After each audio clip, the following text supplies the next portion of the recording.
Hello, coders. Good morning, good evening, good afternoon, all, depending upon where you're joining us from. Welcome back to another session of CPT Guideline Mastery with AMCI. How are you all doing? So, let me quickly look at the chat. Thank you, Miss Mills, for letting me know. I can see Miss Mills is there from our team. Miss Catherine is there. Miss Veena is there. Welcome, everyone. Hi, Patty. Who else are there with us today? Hi, Rita. Hi, Neom. I hope I pronounce it right. Okay. Who else are there? Okay, type in the chat. All right. Thank you. Thank you for letting me know. I hope you all are doing well and ready for today's topic. So, as always, the goal of these sessions is not just to review the CPT codes, it's to understand the guideline that drive the code selection. Because when you understand the guideline, answering the coding question becomes much easier, right? So whether you're preparing for the exam, auditing, or the records, medical records, or coding in a real world, it's all same, right? So today's topic is a good example of that. At first glance, these some of these codes may seem straightforward, but once we start looking at the reporting rule, the guidelines, the bundling, the documentation requirements, we will see that why understanding the guidelines is very important. So feel free to participate, answer the questions throughout the session, and think through the scenario before we start discussing the answers. So let me begin by reading out the copyright, CPT copyright 2026, American Medical Association, all right reserved. CPC is a registered trademark of AAPC. The AAPC content found within this presentation is a copyright of AAPC. The keyword concept FTR, CHON, AMCI FAB 7, AMCI ICD 10, Flip Tab, and MCG are the trademark of AMCI. The credentials CPC, CRC, COC, CPMA, CPP, CPPM, CPCO are owned by AAPC. AMCI do not own right to these credentials.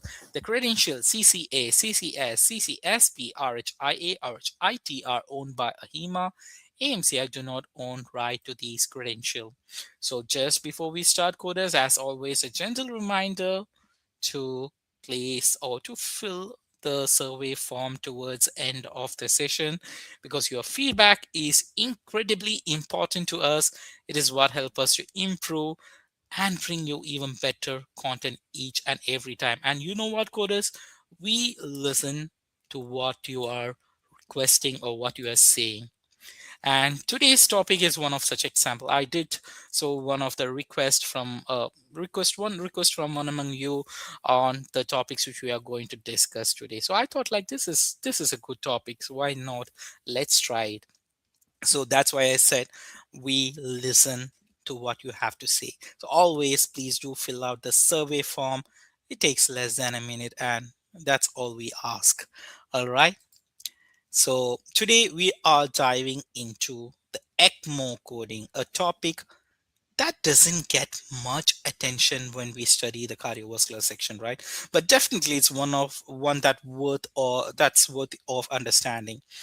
Now, ECMO may look intimidating at first because of the technology involved and the way the codes are organized, but don't worry, once we break it down, you will see that the coding structure is actually very logical.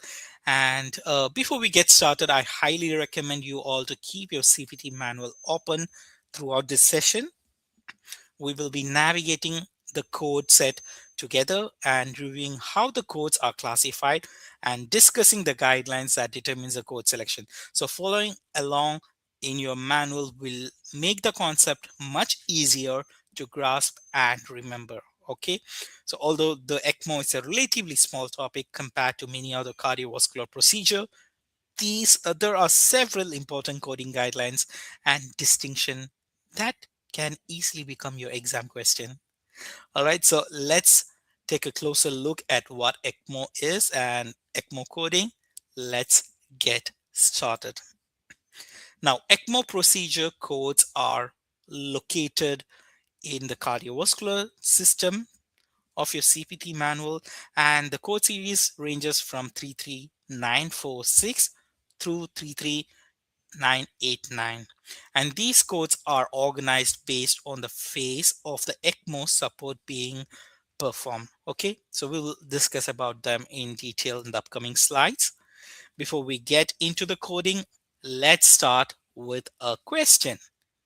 What happens when a patient's heart or lungs are so severely damaged that even a ventilator or a medications are no longer enough to keep the body supplied with oxygen? Have you thought about that? Because that's when the ECMO comes into play. All right. So ECMO stands for extracorporeal membrane oxygenation. And you can think of it like a temporary life support system that can take over the work of the heart as well as lung, sometimes together both, giving the organs chance to rest and recover. Now, who are the patients that might need the ECMO, or what are the common indications? So typically ECMO is used for the patients with severe respiratory failure, despite the mechanical ventilation, or the cases when there is a severe cardiac failure that does not respond to the medication, or the conditions where temporary support is needed while awaiting recovery or a transplantation or a long-term mechanical support. So how does an ECMO work? So there are three steps involved. Imagine the ECMO machine acting like an external lung and heart. First step will be to remove the blood from patient's body through large tubes that are called as cannula. And step two will be when the blood travels through the special device called membrane oxygenator. That is essentially an artificial lung. So here the carbon dioxide is removed and fresh oxygen is added. And then the third step, the oxygen rich blood is returned to the patient's body, ensuring that vital organs continue to receive the oxygen they need. All right. And an important point to remember is that ECMO does not cure the underlying disease. Instead, it buys valuable time by supporting the patient while the healthcare teams treat the underlying condition. Okay, now let's us use this image to understand how an ECMO work, because I love these visual images and it helps me to understand better.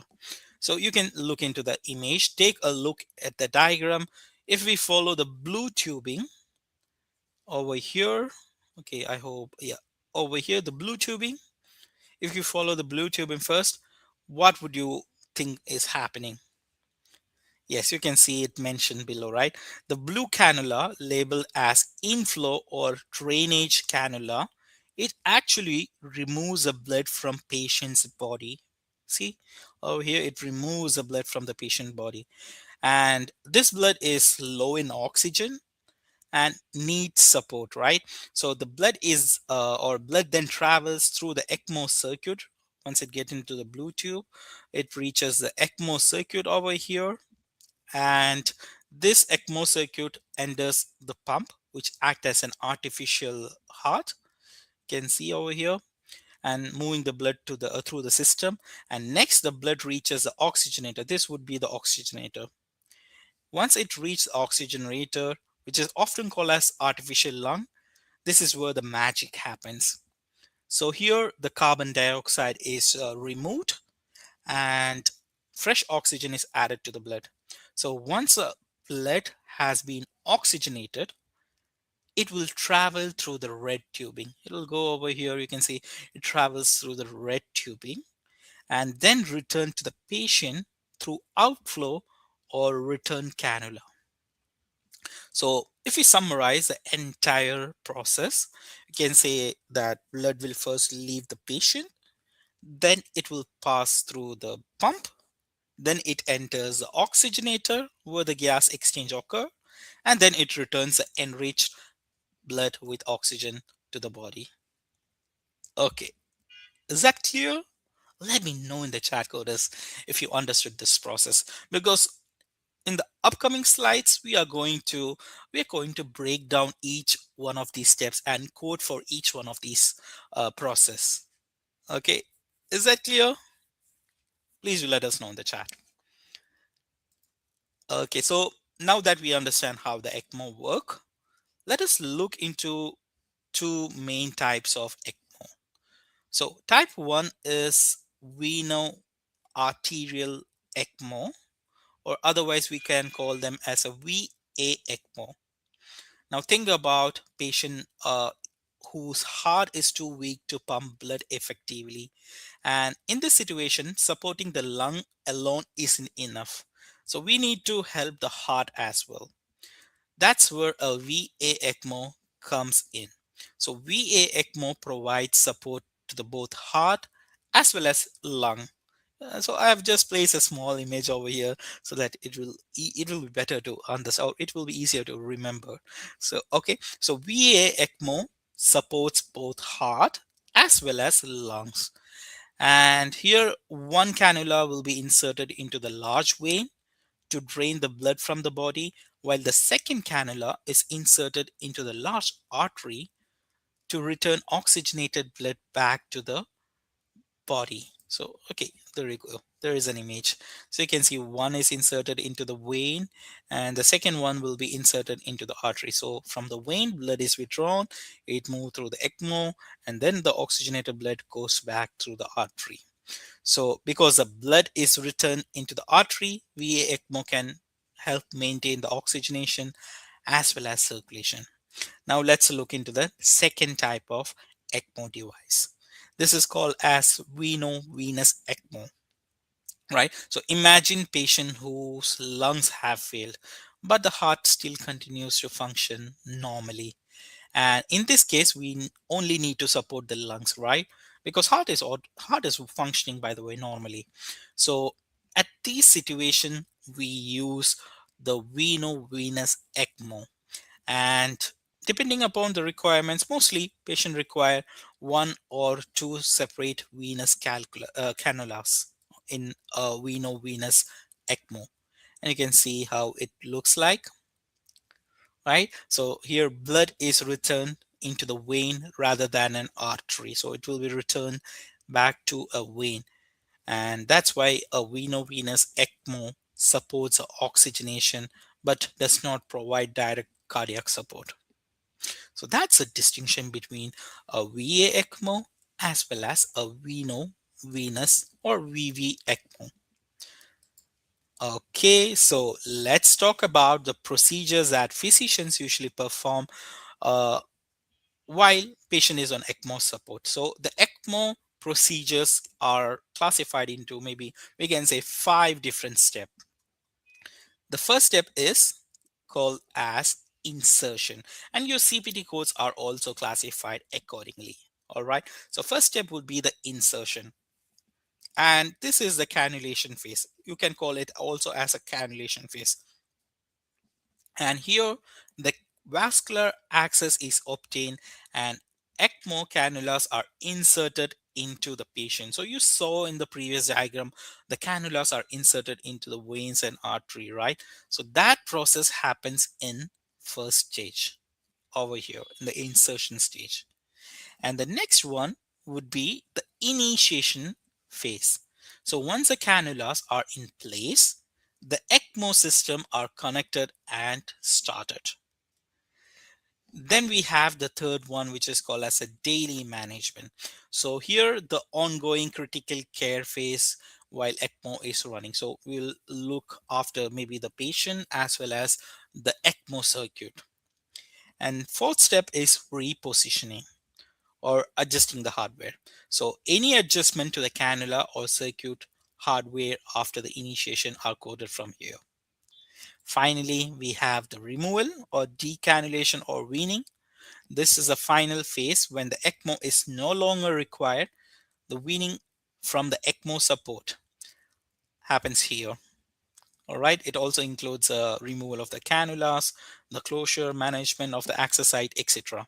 So these are 5 steps in the ECMO working.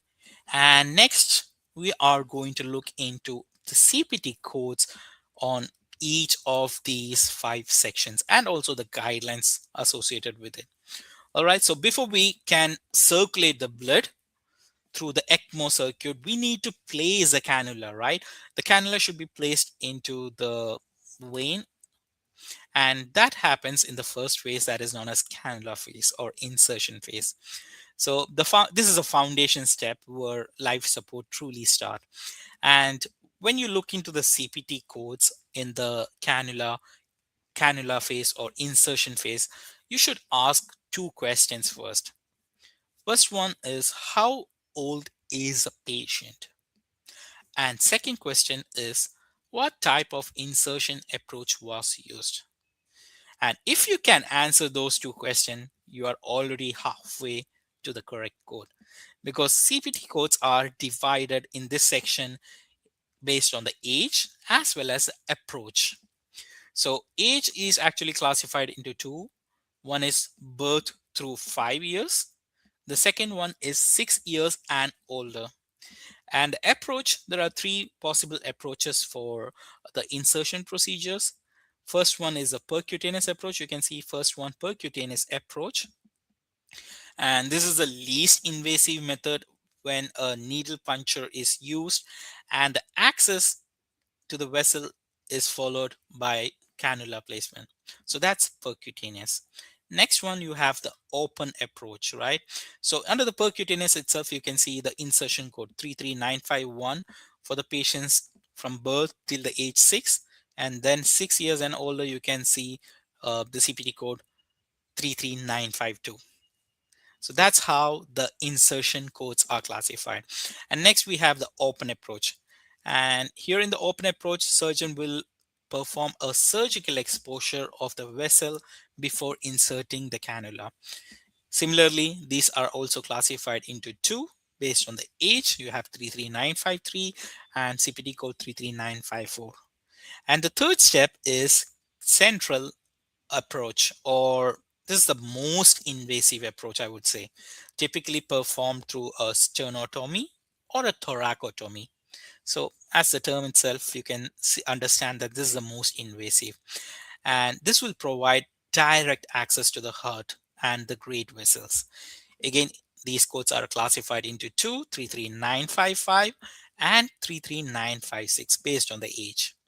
Now, an important coding guideline you have to remember here is that in some of these codes, fluoroscopic guidance are included. So you can understand them from the code language itself. So make sure you are not going to code the fluoroscopic guidance with such codes. Okay, so you can make a note of that. And we also have some add-on codes that can be used along with the insertion codes. There are 33987 and 33988, so you can use them accordingly. Next, let's move on to the second phase, that is circuit or not circuit, the initiation phase. Now that patient is connected to the ECMO, it is time to move to the next critical stage, the most or I would say this is when ECMO support actually starts. So once the cannula are in place, we cannot simply turn on the machine and walk away just like that. Absolutely not. So the physician must carefully configure and initiate the ECMO circuit before support can begin safely. So during this initiation phase, physician will perform a number of duties. One, he may determine the appropriate circuit components. He will establish the flow rates. He have to check the gas exchange parameters, oxygen delivery configuration, adjust the sweep gas setting, establish the initial ECMO circuit, and so and so. So he has to do a lot of job before actually the initiation happens, right? And in other words, physician has to customize the ECMO system specifically for that particular patient. And the code selection here depends upon the type of ECMO support being initiated. So previously I said that there are two types of ECMO. One is VA ECMO and the other one is VV ECMO, right? So for the VV ECMO, you will use 33946 as an initiation code. And for the VA ECMO, you would use 33947 as an initiation code. Now there are three guidelines that you have to remember from the initiation part. First one, do not report the modifier 63 with the initiation codes. Second one, do not report the daily management codes, which we will learn in the upcoming slides. Also, do not report the reposition codes along with the initiation codes. So these are don't code, and you can again chunk them in your CPT manual. So we are moving on to the next stage, the phase 3, which is daily circuit management. So the insertion is complete, the activation or initiation is complete. Now it's about managing, right? How to manage the ECMO device and how to manage the patient as well. So here is where coders often get confused. Why? Because during the ECMO support, there are actually two different things that are managed every day. One is the patient. Second is the ECMO device, right? The ECMO circuit. So you have to manage the patient as well as the ECMO circuit. So understanding the difference between these two is key to accurate coding. And before we go any further, I want everyone to remember one sentence. Separate the patient management from the circuit management. All right. So first, let's talk about the daily overall patient management. You can see those note on the left hand side, and this includes everyday physician evaluation such as the vital signs, the organ function, the response to the treatment. The patient must be in an ECMO for a reason, right? Or there should be an underlying condition why the patient is in ECMO. So that underlying condition requires management or attention or treatment. So all those management are classified under the daily patient management section, right? And then we also have to manage the ECMO circuit. That's a device, right? So that machine or that circuit also require management. So the physician must over here should continuously see how the blood flow rates are, how the oxygenation setting are, how is the gas exchange functioning. All those sorry, all those should be separately managed, and they come under ECMO circuit management section. So it's important you understand the differentiation between these two management, and overall patient management should be coded using appropriate E&M codes. You can use inpatient or observation E&M code, critical care E&M codes as appropriate. And the ECMO circuit management codes are coded using these two codes. One is 33948 and 33949. So 33948 is used for daily management of a VV ECMO device or ECMO settings. And 33949 is used for a daily management of a VA ECMO. So they are, again, these codes are classified based on type of the ECMO device used. Okay. Is that clear so far, coders? I don't see too much people in the chat. Let me know. Let me know. Let's make this an interactive session. Okay. So that's one way to remember the guidelines. Keep interacting with us in the chat. Keep talking to your peers. Okay. Let me know in the chat. Is that clear so far? So we have completed the insertion part. We have completed the initiation part. We completed the management. We got two more steps to go. All right. Thank you. Thank you for letting me know. Great. Great that you understand so far. And here also with the management, there is a guideline. You have to keep a note on that states that do not report modify 63 in conjunction with those management codes. All right, so make sure you note that in your CPT manual. We are moving on to the phase 4, which is repositioning of the cannula.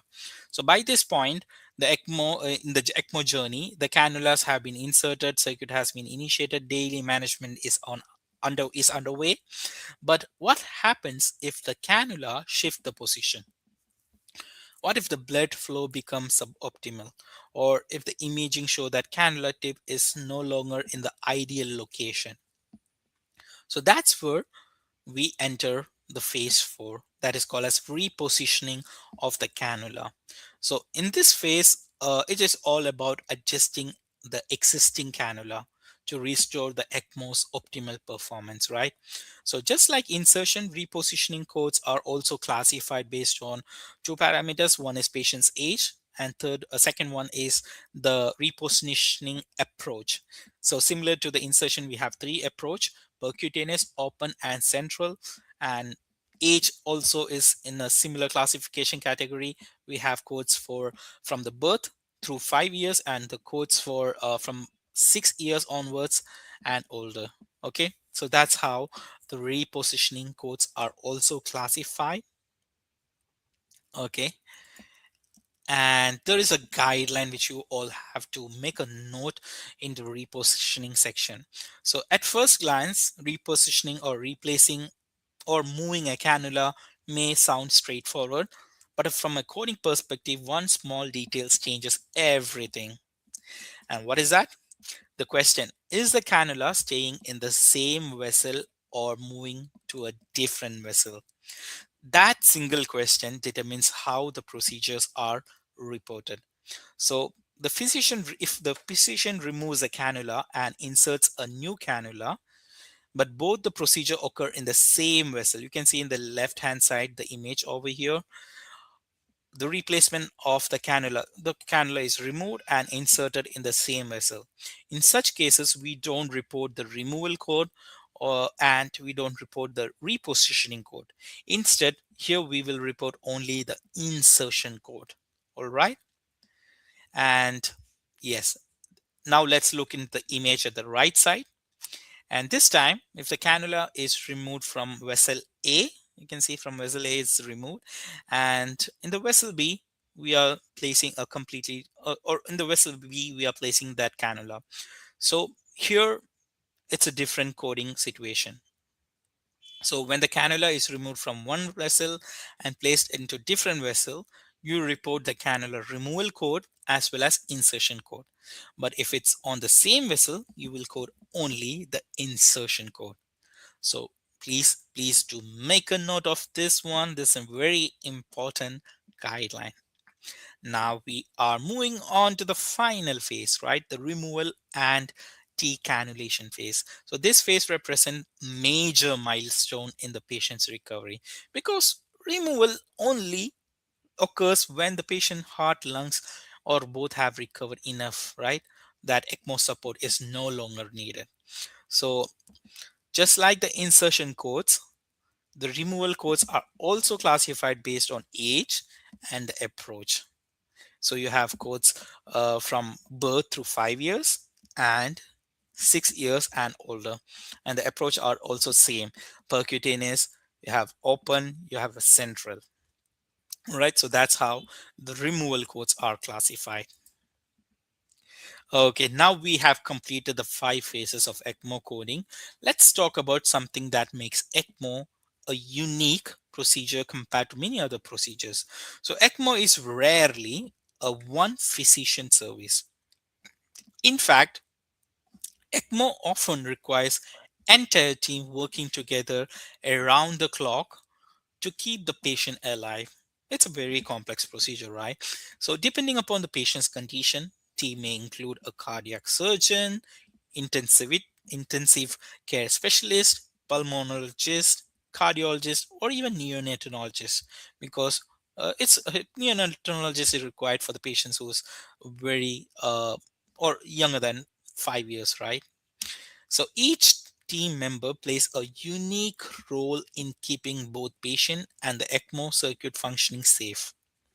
So let's take an example over here. We have a physician A who's a cardiac thoracic surgeon, and this physician inserts a cannula, establishes the vascular access, and initiates ECMO support. So when coding for the physician A, the surgeon may report cannula insertion codes, he may report the initiation codes, because these are the services the surgeon perform, right? So he can report these service. And if in the next day another physician, or let it be an intensivist or a pulmonologist, gets involved, and he manages the blood flow parameters, monitoring anticoagulation, evaluates all the alarms, assess the oxygen, optimizes the ECMO circuit.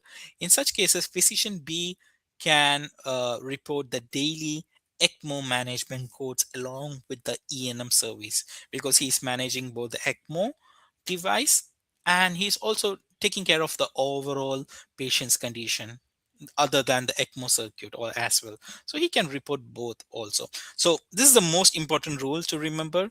Each physician reports only the service they personally perform. Okay. All right. Now, these are again some of the guidelines which you should remember. With the initiation code, you will not be reporting the daily management and the repositioning performed on the same day. You will only report the initiation codes. And with the insertion codes, you cannot report the repositioning and replacement. You will only report the insertion procedure. Finally, 63 modifiers you should not apply with initiation and daily management services. Okay, so these are some of the guidelines. And before we move on to the scenarios, I would like to show you how the codes are really classified in the CPT manual. I've done a small little bit of churning so that you can understand. You can see you have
okay, I'm back. Coda, sorry so the technical glitch. So I will share my screen. Please do let me know that if you can hear me. Please do let me know as if the audio is back or not.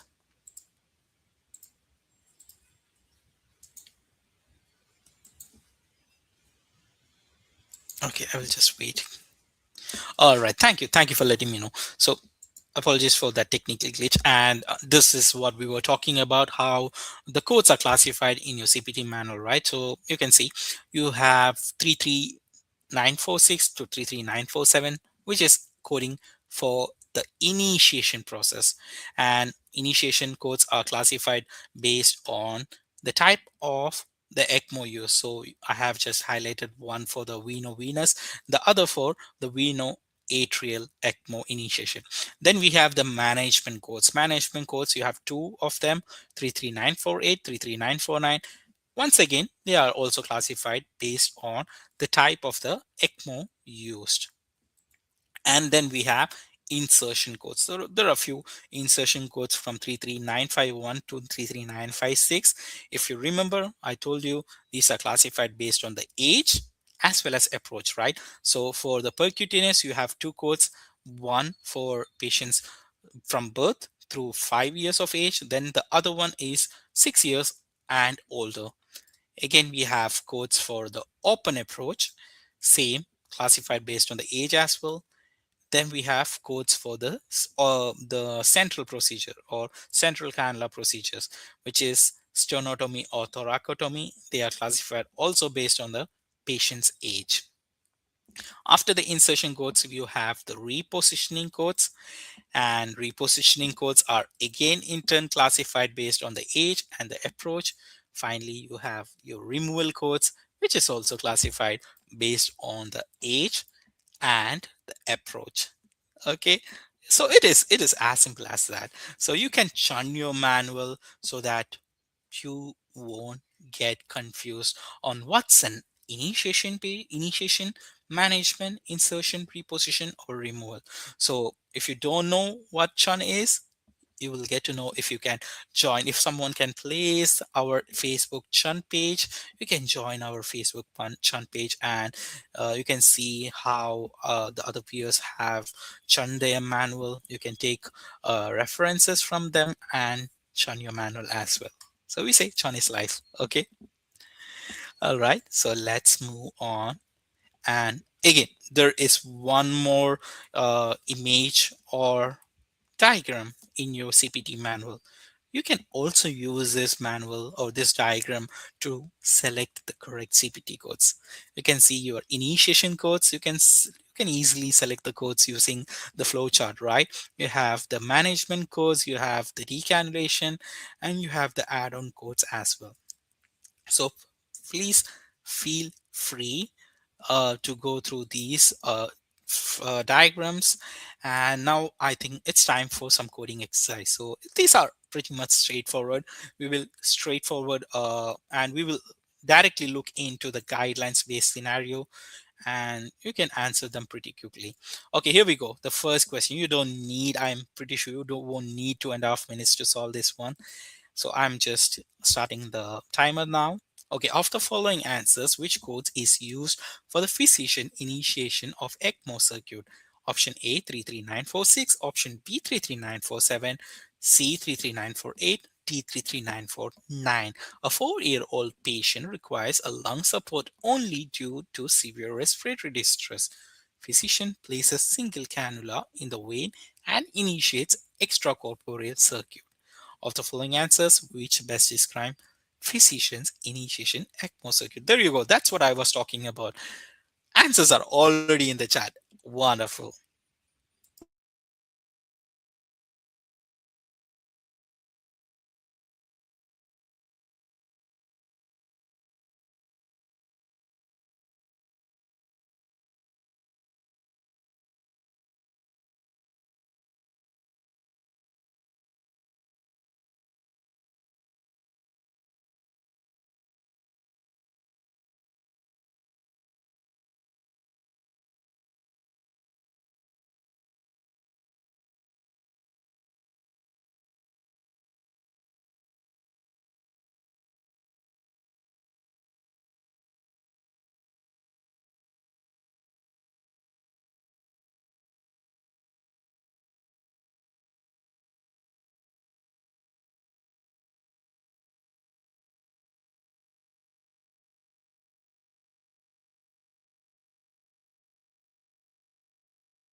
All right, that is time. And how are you all doing? Let me look into the chat. Anyone else to place the answer?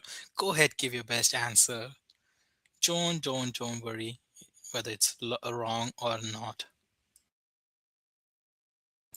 All right, so if it's logged out, you can just refresh and you can see and let us know if it helps. All right, I'm just going through the comments. We are currently not offering the CEOs, but yeah, you can stay tuned in case if we do have any other programs. Okay. All right. Okay, coders. So let's go ahead and let's solve this one. You all did a fabulous job. Here, the physician placed a single cannula in a vein and initiated the extracorporeal circuit, right? So we are coding for the physician's initiation code, and you have your all CPT codes in this slide itself. You have to only just look at it and pick one. So option C and option D are coding for daily management service. We are not looking at the management service, we are looking at the physician initiation service, right? So 33948 and 33949 both are incorrect. Now let's look into the remaining options. We have option A and B. Both are coding for the initiation codes.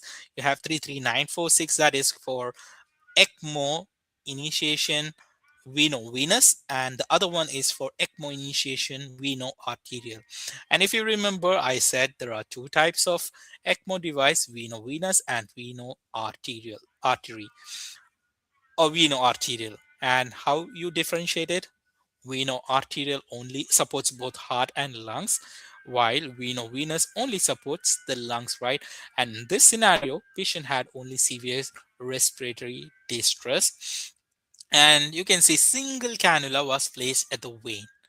And yes, that was one of the cannula placement requirement for venous system.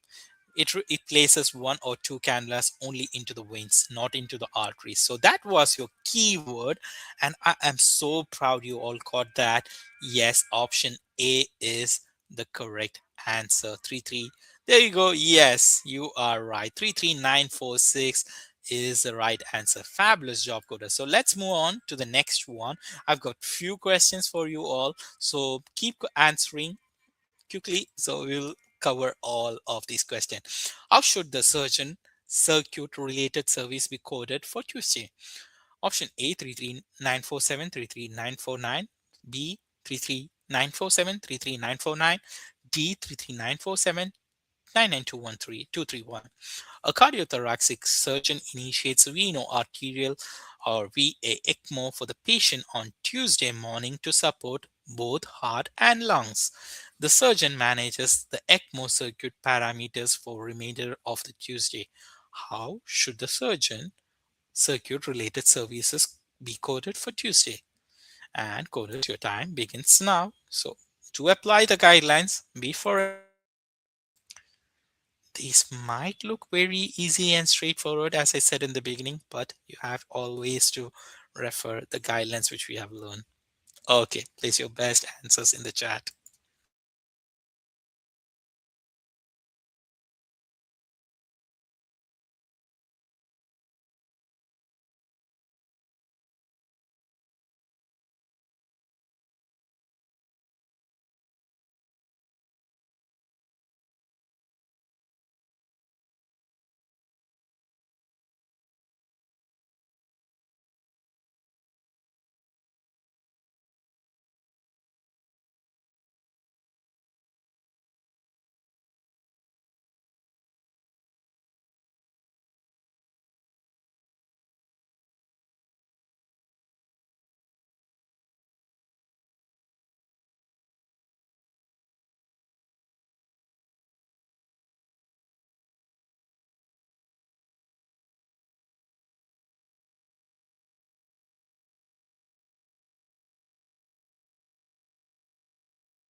All right, that is time.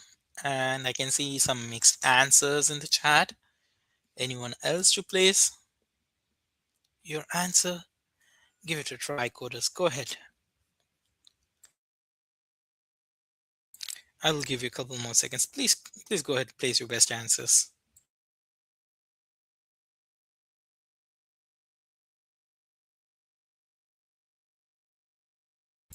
All right, so let me start solving this.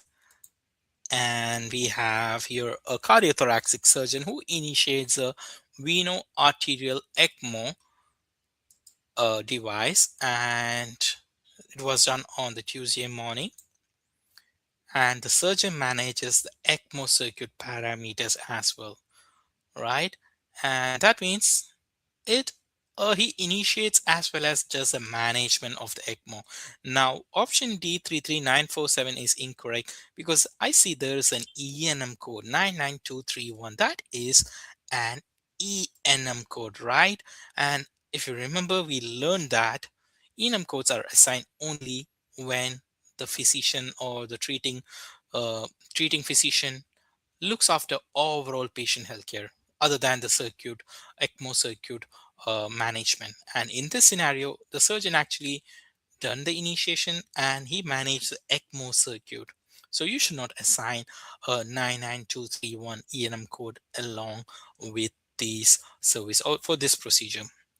And the CPT code 99397 99 sorry 33947, that is a good code. It is coding for ECMO initiation veno arterial. That's what happened here. And then we have 33949, which is for daily management. And yes, a daily management was also performed in this scenario. But you know what, coders, there's a guideline attached to this one, right? Yes, the guidelines, the one which I showed towards the end of the lecturing part.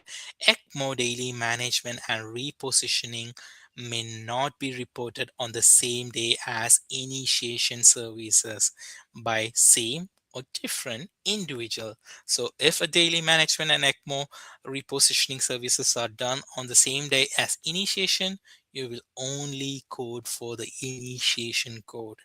And that's why option C is incorrect. Option A is incorrect. Option A is coding for both initiation and management. The correct answer would be option B, 33947. I can see few of you have already selected option B, but let me know if you had an aha moment or not. Because if you had an aha moment, that is priceless. So, applause for everyone who tried to solve this one. Okay, not to one who got correct, to everyone. This applause was for everyone. So keep placing your answers in and let's have some aha moment coming. Okay, next one, coders. How should this repositioning service be reported? Option A 33958770002. Option B 33958. Option C 33952. Option D 33958 and 33946. A physician uses fluoroscopic guidance to the repositioning of a percutaneous peripheral venous ECMO cannula in a 7-year-old patient. How should this repositioning services be reported? And coders, place your answers in the chat.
Okay, I can see only one alphabet or one CPT code in the chat. Excellent job. And I think that's correct. You all are correct. We have a patient who used the fluoroscopic guidance to the repositioning, right? So it's a repositioning what happened here. And let's look into the CPT code. We have only one CPT code 33. We have CPT code 33, let's say 33952, which is coding for insertion of peripheral arterial or venous cannula percutaneous 6 years or old, right? Okay, so I would say this would be a wrong one because we are only looking at insertion of a peripheral venous ECMO, not a arterial venous ECMO. So that's why I would say option C would be incorrect. Next one, we are looking at, okay, sorry, option, by the way, option C is also incorrect because that's coding for an insertion procedure. We are looking at a reposition procedure, so totally different procedure. Now option 33958 is for repositioning of a peripheral arterial or venous and or venous cannula percutaneous 6 years and older. So it looks like a good code. And if you look at option D, it's also coding for 33946. That is for extracorporeal or ECMO initiation. I think it's, yeah, it's an initiation vena. So did we have an initiation? No, we had only had a reposition. So we are just left with option A and option B. And option A is coding for a fluoroscopic guidance. And if you remember, the guidelines said that the fluoroscopic guidance is included into those cannula repositioning code. And it's also clear from the guideline or from the code language. Over here it's documented that it includes a fluoroscopic guidance when performed, right? So no need to code for another CPT for fluoroscopic guidance, and that makes option B the right answer. Okay, kudos, great. Everyone went with option B. Fantastic. Okay, kudos, let's move on to the next one. We have few more. Let's try to complete at least two more questions here. Next one. How should the physician report the surgical session? Option A, 33955. Option B, 33955. 33963, 339, option C 33953, option D 33955, and 33963 with the 59 modifier. During the procedure, physician inserts a central cannula via sternotomy in a 2-year-old patient for ECMO support. Before concluding the operation, physician repositions the newly placed cannula to optimize blood flow. How should physician report this surgical session? And chorus, your time begins now.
All right, Codus, that's time, and I see that you all are still thinking.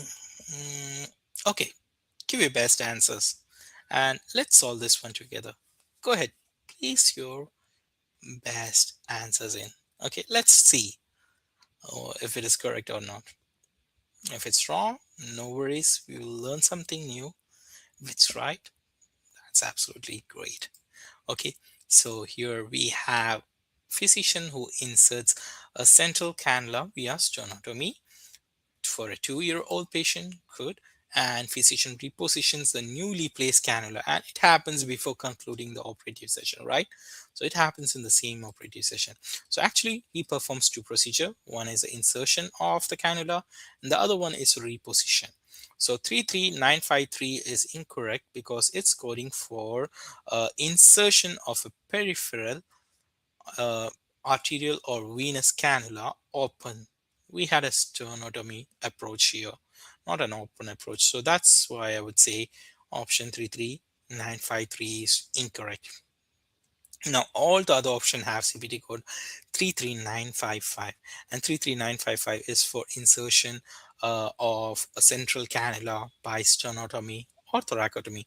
ECMO, I'm not reading the apologies because I'm not reading the parent code over here. So it's for ECMO support provided by physician, insertion of central cannula by sternotomy or thoracotomy. So that's the exact approach which was used here, the sternotomy approach. So it's a good CPT code. And then we have 33963, which is coding for reposition of central cannula by sternotomy or thoracotomy. Now, should we code these two together or not is the question, right? Okay, so someone is asking, can we zoom in? So I think you are in a mobile. Are you using the mobile version? So if you're using the mobile version of the stream, you can switch on to the desktop, and I hope that will help. Okay, so okay, so let's have a look into the guideline. Can we code the insertion and repositioning together on the same session? And the guideline says that repositioning of the ECMO at the same session as insertion is not separately reportable. So you can only code for the insertion. You cannot code for the repositioning, making option A 33955 the correct answer. Okay. All right. I'm sorry if it's still not visible. I will try to make it much larger. Let me see if I can zoom in. I'm sorry, I'm unable to zoom in more than this. All right. So how did you all do, Codis?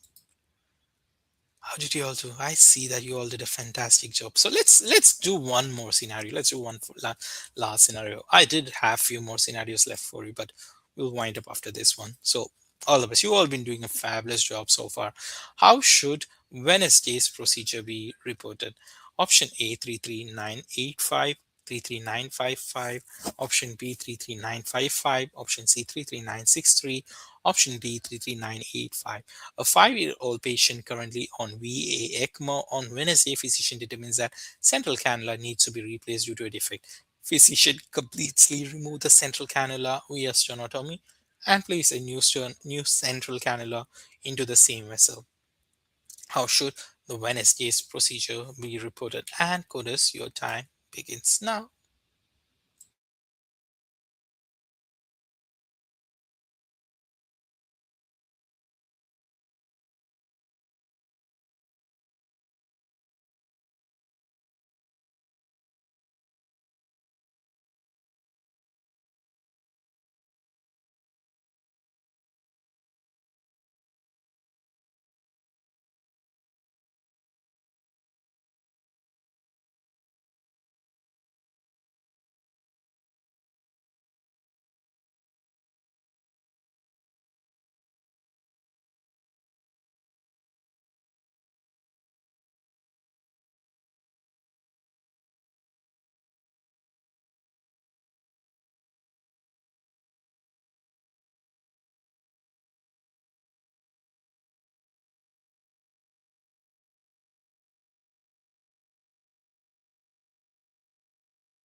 All right, that's almost time. And okay, can see the answers. The guidelines going to play a big role for selecting the correct answer for this scenario coders. So if you want to change, I will give you some more time. Okay, go ahead, have a second look into it.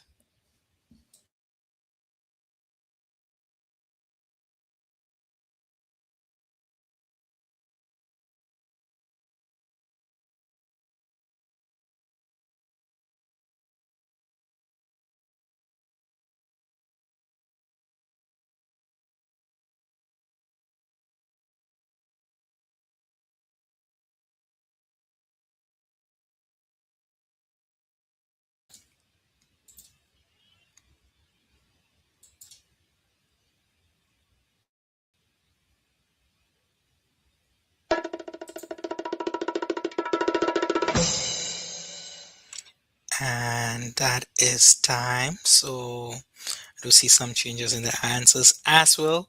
Good one. This is going to be a good scenario. So again, as I said, this is a guideline, purely guideline. That's why I, in the beginning itself, I said these ECMO procedures coding are looks straightforward most of the time, but there are some guidelines that you must remember. Chun your manual, chun those guidelines, and you won't get it wrong. So it's easy scoring area. Let's have a look into the codes.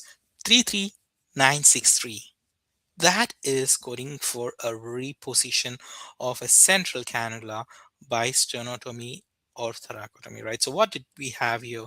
We have a physician who determines that central cannula need to be replaced, and it's due to a defect, and the physician completely remove, and then he inserts into or he places into a new, he places a new central cannula into the same vessel. So let's keep that in mind. Okay, so here the 33963 is coding for just a repositioning of the cannula, and that's not exactly what we are looking at. Okay, it's not just the repositioning that was done. It's there has been a cannula which is removed, and it has been placed into the, a new cannula has been placed into the same vessel. So 33985 is coding for removal of a central cannula by sternotomy procedure. All right, so this is looking good. Birth through 5 years of age, and patient's age is just 5, so that's also a good one. Okay, so let's look into the next one. We have 33955, which is coding for extracorporeal oxygenation support provided by physician, insertion of a central cannula by sternotomy or thoracotomy, birth through 5 years of age. Okay, so 33955 is coding for insertion, while 33985 is coding for removal. Now you might look into the question and say, well, that's what happened, right? The physician removed the central cannula and he placed a new cannula.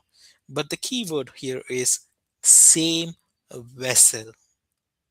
Okay, because if you remember the guideline, replacement of echo or ECLS cannula in the same vessel should be only reported using insertion code. And if the cannula is removed from one vessel and new cannula are placed into a different vessel, that is when you will report removal and the insertion code.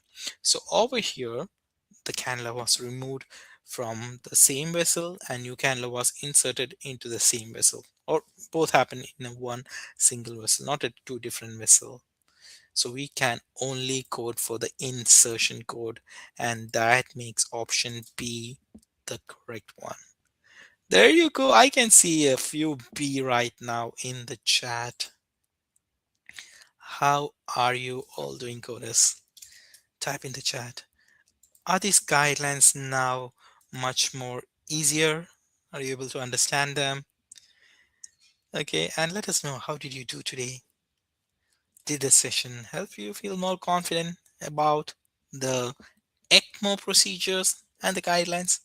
I believe so, because I can see that from the way you all were answering in the chat.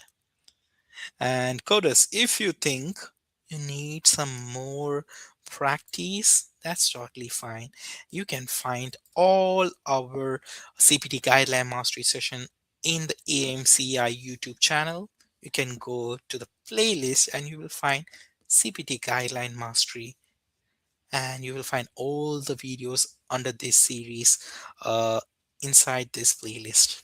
Okay, and this one will be also moved to that playlist so you can find them inside it. And finally, coders, don't forget, this is a humble request from us to you.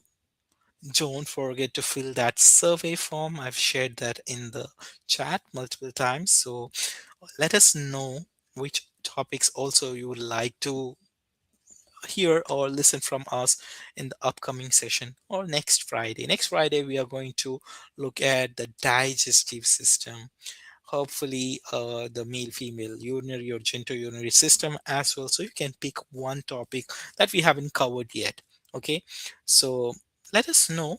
As I pick this topic from your recommendation, I will also have a look into your recommendation this week and probably pick one of those topics that we haven't covered yet.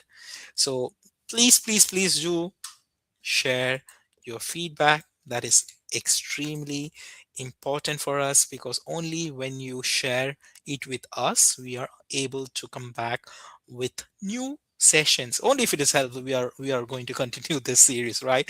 If it's not helping you, then we might probably stop it. So please do let us know how we are doing and if it's helping you or not. Please do take a moment. It's just take you a minute. That's all we ask. And with that, we come to a conclusion. If you enjoyed our video, smash that like button, subscribe, and share it with someone who needs to see it. And I want to thank my team here, Miss Mills. Thank you, Miss Mills, for the support. Thank you, Miss Catherine. We have Miss Lena as well from our team. Okay, so I know Miss Linda is here, a lot of familiar names.